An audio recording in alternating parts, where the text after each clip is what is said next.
Bom dia, sétimo ano, como vocês estão? Aqui é a professora Gabriela de História e vamos para mais uma aulinha.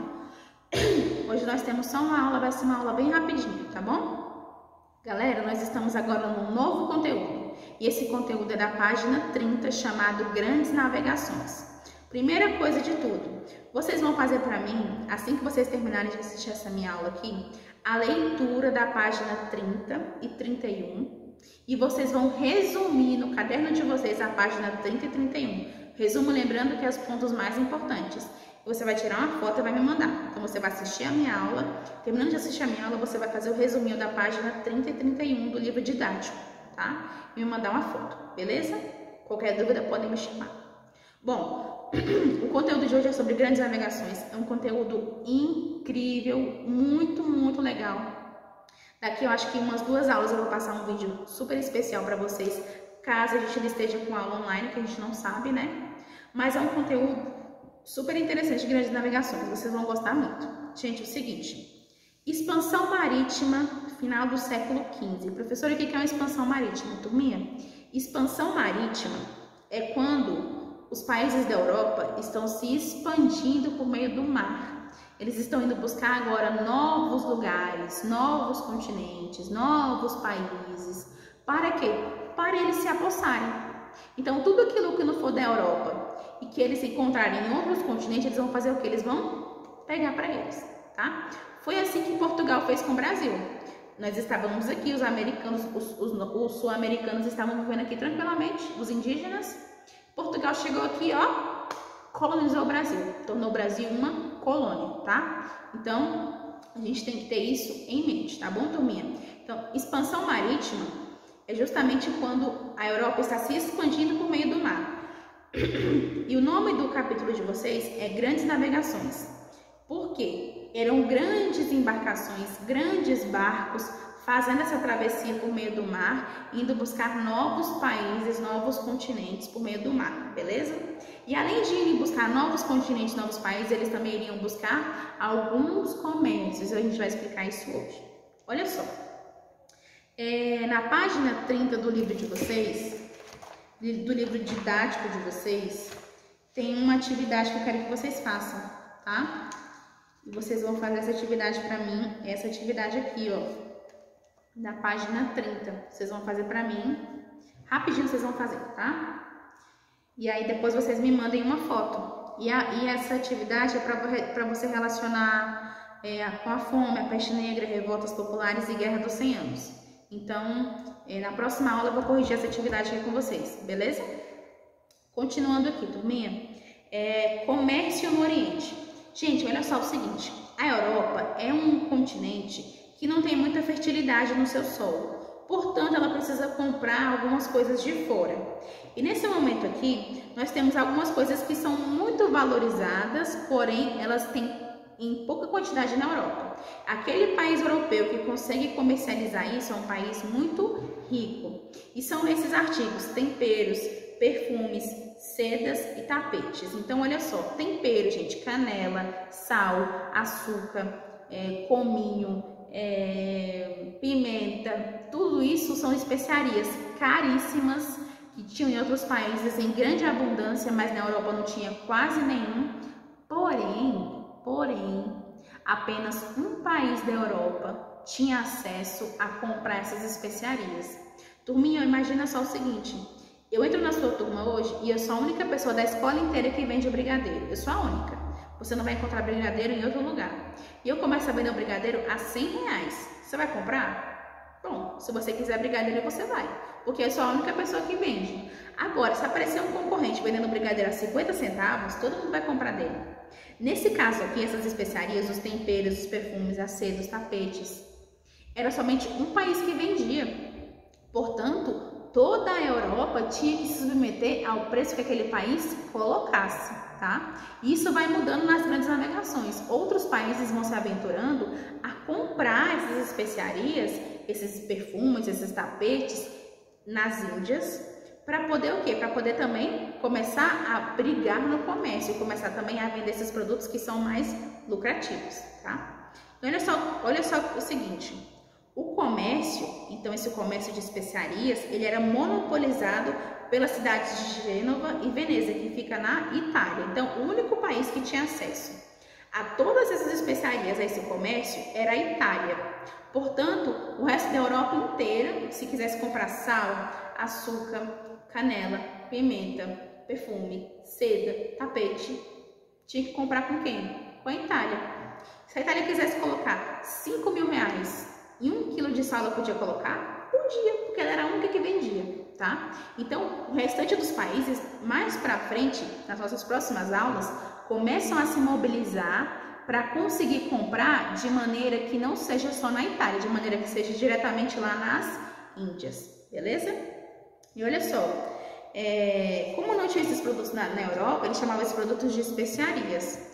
E olha só, Gênova e Veneza pagavam ouro e prata em troca das especiarias. Então, Gênova e Veneza viajavam de barquinho lá para as Índias, chegavam lá e compravam esses alimentos e em troca eles davam ouro e prata. Olha como é que era caro, turma. Inclusive, nos grandes casamentos reais, as princesas pediam nas suas listas de casamento 1 quilo de açúcar.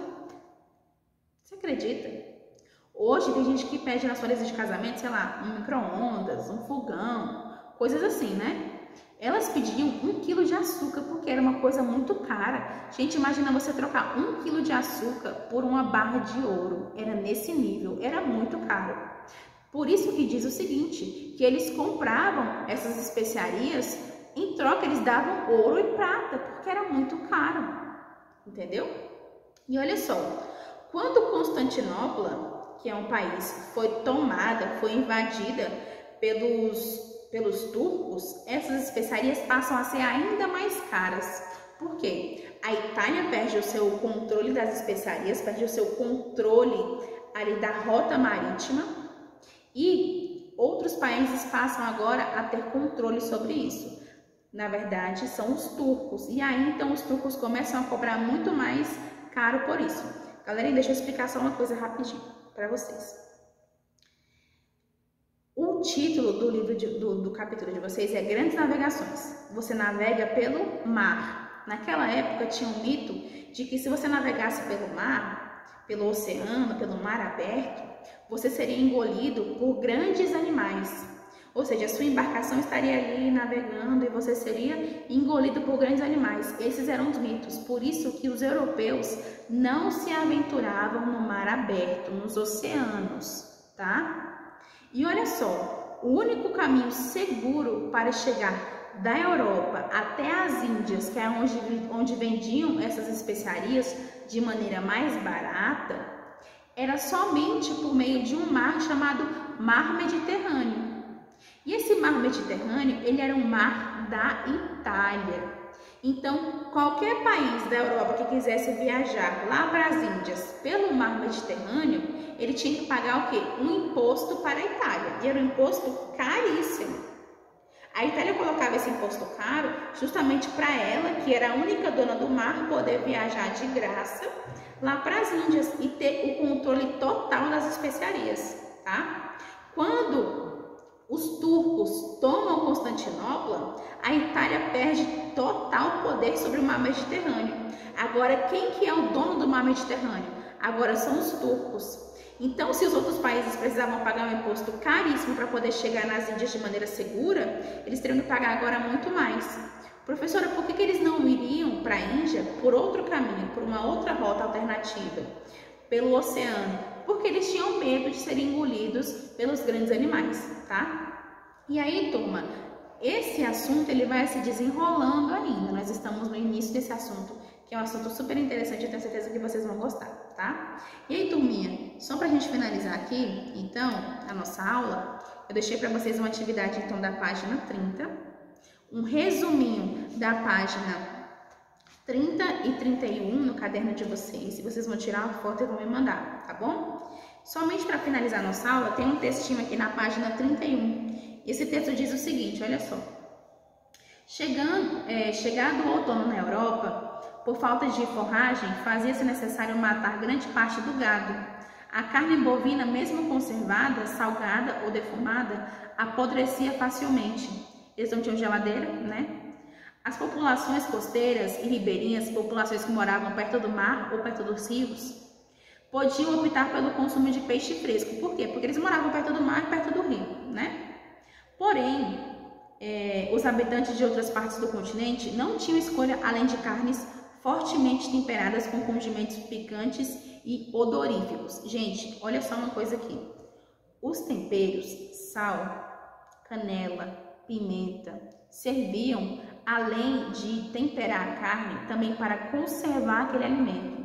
Então, eram temperos necessários para a sobrevivência daquele grupo, porque eles não tinham geladeira.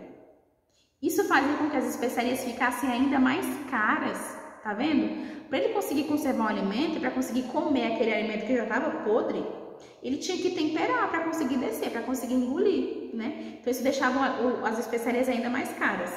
E olha só o seguinte, a única maneira de torná-las consumíveis era temperar essas carnes podres para conseguir comer, tá?